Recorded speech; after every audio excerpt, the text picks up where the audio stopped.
All right, so this week's Torah portion, Parshat Temurah, not Temurah, but it's a little bit difficult. I don't speak Hebrew, so sometimes I mispronounce these things.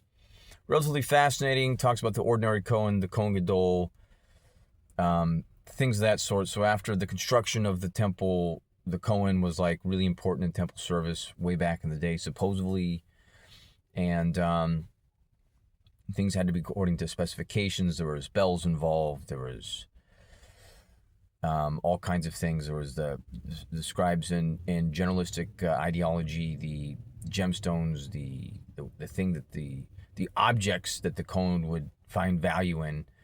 There are other religions that emphasize this week's Torah portion, especially in the Stone edition, more than not because they're mentioned in their books.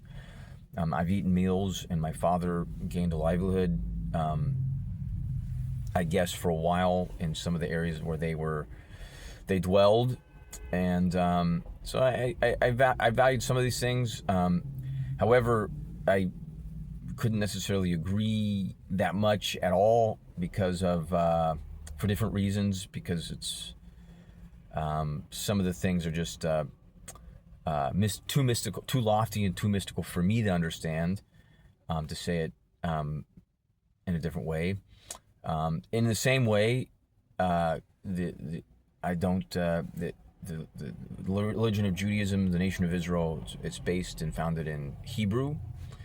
The nation of Israel, though, however, were probably, my guess is, complete pondering and postulation, is that probably in the late 1800s, they started to translate rabbinic Hebrew into what's called modern day Hebrew. Lots of words were translated. They potentially made up some words.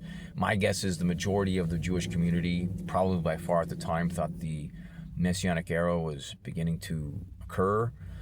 That would be my guess. I don't know. I wasn't there. I haven't read enough books. I'm not a student of I didn't obtain any sort of certification or anything like that along these things, but that would just be my meager guess. Prior to the Industrial Revolution, when there was a plethora of modern civilization and inventions starting to be invented, a wondrous time. And this is a time when other religions started to become known, I guess, more than not. Anyways, with that being said, hopefully you learned something this week in the Torah portion. Zohar was relatively interesting as well. Anyways, until next time, over and out.